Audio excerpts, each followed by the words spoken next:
Often at Christmas time, we'll read a passage from the Gospel of Luke or the Gospel of Matthew, and they often will read this passage and it'll describe the events of Christmas. It'll describe the baby swaddled in cloth. It'll describe the shepherds and Mary and Joseph. But tonight, we're going to read a passage from the Gospel of John. And John describes Jesus' birth, but he describes it in the most peculiar way, an unexpected way, in fact. John describes Christmas, this moment we're here celebrating, but in John's gospel, he never mentions the shepherds tending their flocks at night. He never mentions the magi, we three kings of Orient are, bearing gifts, we travel afar. In fact, the Gospel of John doesn't even mention Mary and Joseph. Can we have a nativity scene where these characters are missing? What's going on here in the Gospel of John? See, John's description of Jesus' birth for us, he paints this most peculiar nativity scene. What's happening? See, the Gospel of John is not trying to describe the events of Christmas, the scene.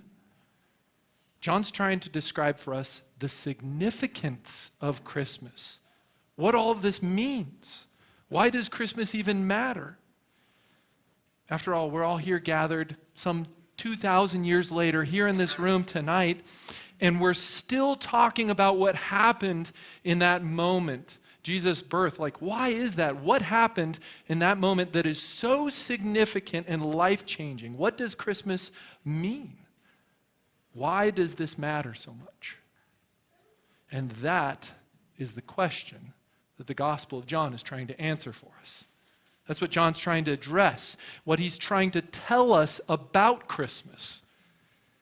And as we read through the Gospel of John in a moment, his description of Christmas, there's going to be two key words he's going to use to describe this moment: light and darkness. Light and darkness. His description of Christmas. Now, normally when we think of Christmas, the words that come to mind are like manger, Mary and Joseph, baby Jesus. But John describes Christmas with the words light and darkness. Let's see in the Gospel of John how it is that he starts to describe the significance of the moment that we're here gathered here tonight to celebrate. In John chapter 1, verse 4, he says, "In him, Jesus, was life. And that life was the light of all mankind. The light shines in the darkness, and the darkness has not overcome it." Anybody out here afraid of the dark? Kiddos? Oh yeah, don't be afraid. My daughter, right, who was up here on stage just a minute ago, Eva, she is terrified of the dark. In fact, if you tell her to go grab that thing from your room, go grab that toy, if the light is off in her room, she will panic and she'll say, no, it's dark in there. It's well, just turn the light on, right? And then we tell her, and oh, okay, right? It's too dark, I'm afraid. And I didn't think that darkness was that scary, right? That intimidating. Until this summer, my wife and I went to Lewis and Clark Caverns. Anyone ever been to Lewis and Clark Caverns? Oh yeah.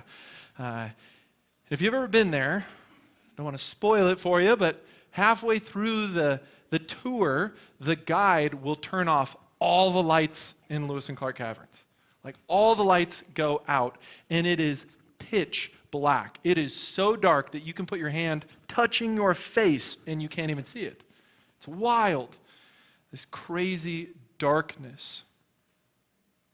It wasn't until I was in that cave this summer that it sort of made sense to me why it is darkness can be so powerful. See, darkness is crippling. Darkness is crippling. If you've ever dropped something, lost something in the dark, and you're trying to find it, sometimes it can be near impossible. If you're trying to do a task in the dark, it's 10 times harder. In fact, when you're in the darkness long enough, in a dark room or a dark place, you start to lose track of time even. What time is it? Morning, night? In fact, there's studies that our internal navigation system actually starts to break down when we're in complete darkness. We get disoriented. We start walking in circles. See, darkness is crippling. Not only that, darkness is intimidating.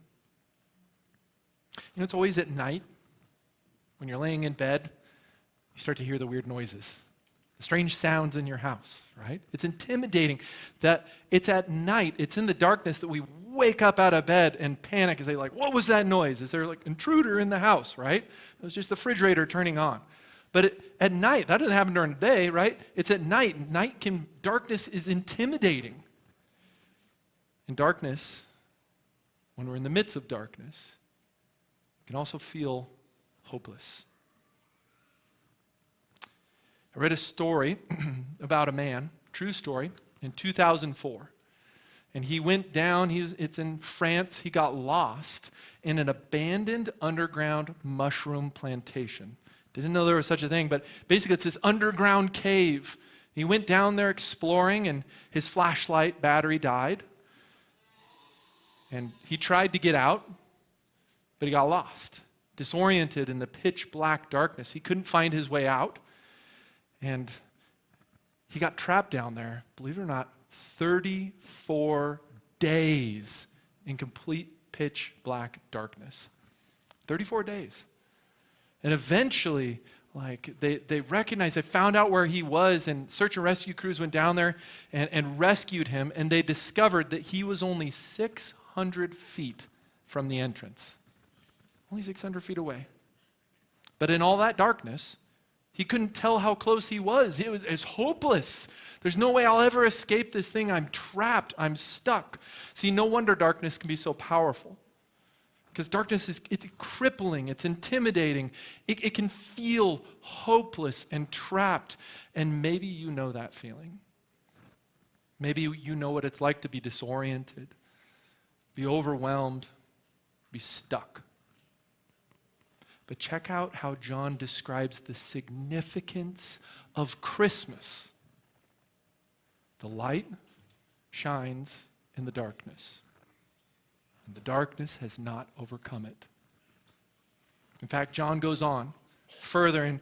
In verse 9, he keeps going. He keeps describing this moment, this Christmas moment, even further. The true light that gives light to everyone, all of us, was coming into the world. He was in the world. And though the world was made through him, the world did not recognize him. He came to that which was his own, but his own did not receive him. Yet to all who did receive him, to those who believed in his name, he gave the right to become children of God. Children born not of natural descent, nor of human decision or husband's will, but born of God. Now, John captures for us the significance of Christmas beyond just the events. And he uses this illustration of a world that is trapped in darkness. It's a world that's broken. It's a world that's experiencing suffering. It's a world where things are not the way they should be. In fact, just a few hours ago, I heard a member of the church had passed. Recognized the world is not the way it ought to be. Trapped, broken. A world trapped in darkness, disoriented, stuck. And the power of what's happening at Christmas, this moment we are all here remembering, celebrating, is that the light begins shining in the darkness. In that moment, in that place. Christmas is for this world. Christmas is for each one of us, like that moment where that man trapped in that cave for 34 days, he finally sees the light start to appear. He realizes he's been rescued. Christmas is this thrill of hope. The weary world rejoices. For yonder breaks a new and glorious morn. Maybe you notice that John in this passage goes even deeper. This light has arrived, but the arrival of this light, this powerful moment, the significance of Christmas, he goes even further because the impact of this moment, John describes how it gives us this opportunity in our life to become something new. This moment transforms us into something different. He describes it as children of God, like reborn. What does that even mean? We're going to keep looking closer at this passage this Sunday ahead. I invite you to come. We're going to keep digging further what this moment means, what Christmas means, the light of the world, how it can transform our life.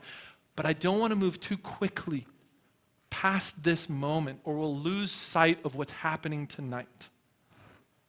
The true light that gives light to everyone, each one of us, has come to the world.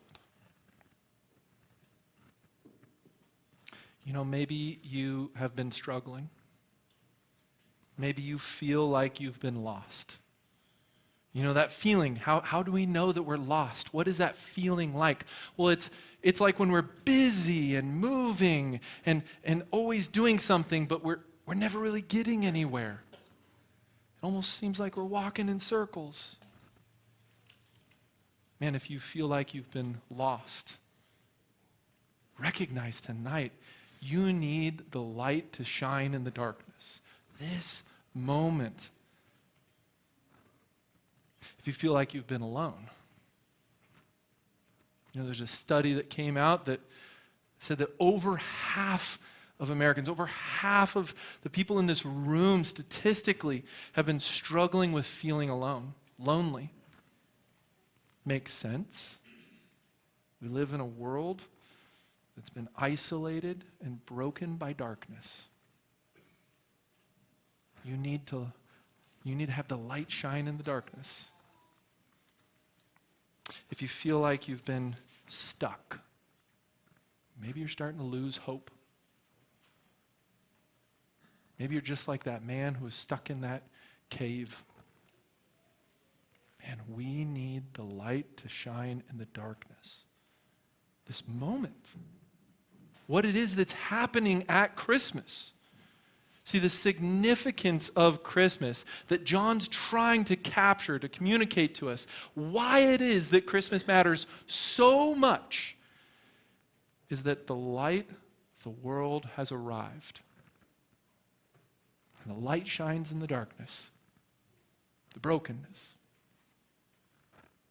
And the darkness has not overcome it. Some of us here listening tonight, we hear those words. We recognize what John's telling us. But maybe you need more than words to help that truth sink in. Just like the kids up here, man, as Lacey was talking, I've got a little bit of an object lesson for you that we're going to do in just a couple minutes. It's coming up soon. See, during our closing song, we're going to turn down all the lights in the room. Darkness. And that's how maybe you've been feeling leading up to tonight. But we gave you these candles.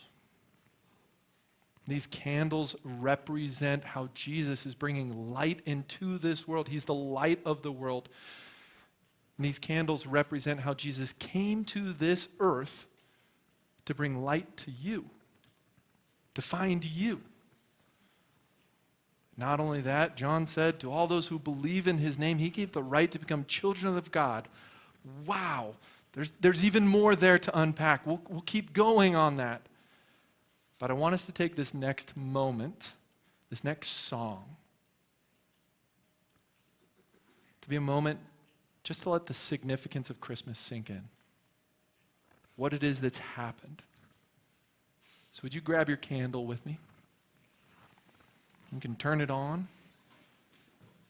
We're going to say a quick prayer together before we get to that final song. Would you pray with me?